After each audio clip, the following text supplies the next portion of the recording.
Exodo Kapitulo 6. Kaliwan ng Diyos kay Moises.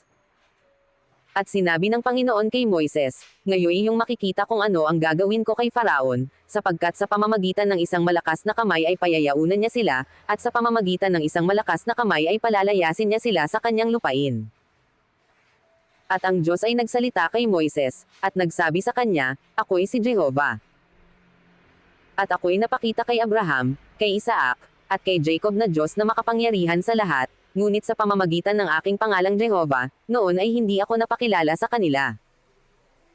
At akin ding pinapagtibay ang aking tipan sa kanila na ibibigay ko sa kanila ang lupain ng Canaan, ang lupain ng kanilang pakikipamayan, na kanilang pinakipamayanan.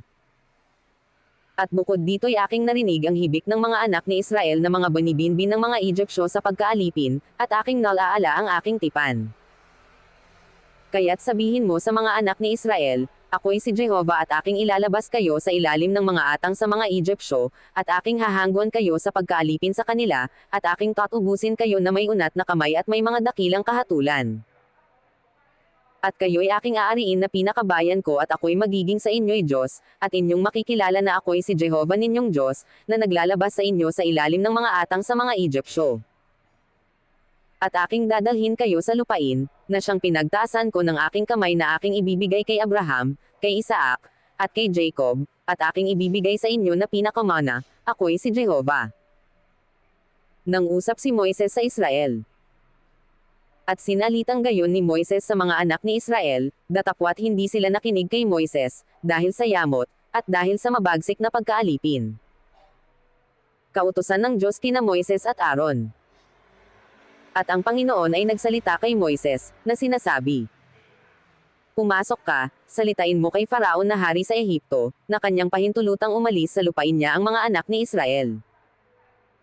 At si Moises ay nagsalita sa harap ng Panginoon, na sinasabi, "Narito ang mga anak ni Israel ay hindi nakinig sa akin, paano ngang si Faraon ay makikinig sa akin, na ako'y may mga labing dituli?" At ang Panginoon ay nagsalita kay Moises at kay Aaron, at pinagbilinan sila hinggil sa mga anak ni Israel, at kay Faraon, na hari sa Ehipto, upang ilabas ang mga anak ni Israel sa lupain ng Ehipto. Ito ang mga pangulo sa mga angkan ng kanilang mga magulang, ang mga anak ni Ruben na panganay ni Israel, si Hanach, at si Phalo, at si Hezron, at si Carmi, ito ang mga angkan ni Ruben.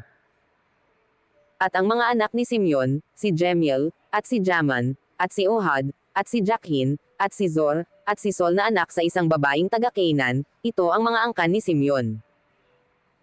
At ito ang mga pangalan ng mga anak ni Levi ayon sa kanilang lahi, si Gerson, at si Koth, at si Merari, at ang mga naging taon ng buhay ni Levi ay 137 taon.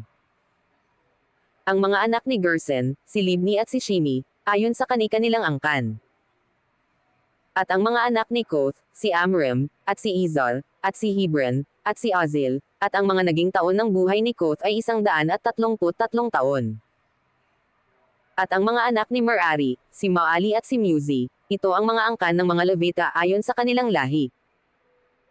At nag-asawa si Amram kay Jochebed na kapatid na babae ng kanyang ama, at ipinanganak nito sa kanya si Aaron at si Moises, at ang mga naging taon ng buhay ni Amram ay 137 taon.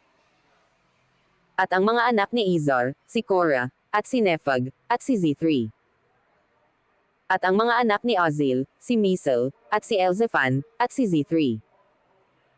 At nag-asawa si Aaron kay Elizabeth, na anak ni Aminadab, na kapatid ni Naasan, at ipinanganak nito sa kanya si Nadab at si Abihu, si Eleazar at si Ithamar. At ang mga anak ni Korah, si Asir, at si Elkana, at si Abiasap, ito ang mga angkan ng mga Korita.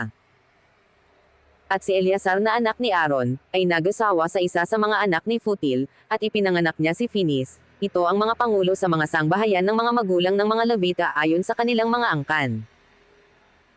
Ito'y yaong si Aaron at si Moises, na siyang pinagsabihan ng Panginoon, ilabas ninyo ang mga anak ni Israel sa lupaing Ehipto ayon sa kanilang mga hukbo. Ito ang mga nagsalita kay Faraon na hari sa Ehipto, upang ilabas ang mga anak ni Israel sa Ehipto, ang mga ito'y si Moises at si Aaron. Tumutol si Moises. At nangyari ng araw na magsalita ang Panginoon kay Moises sa lupain ng Ehipto. Na sinalita ng Panginoon kay Moises, na sinasabi, Ako nga ang Panginoon, salitain mo kay Faraon na hari sa Ehipto, ang lahat ng aking sinasalita sa iyo. At sinabi ni Moises sa harap ng Panginoon, narito ako'y may mga 12 tuli, at paanong si Faraon ay makikinig sa akin?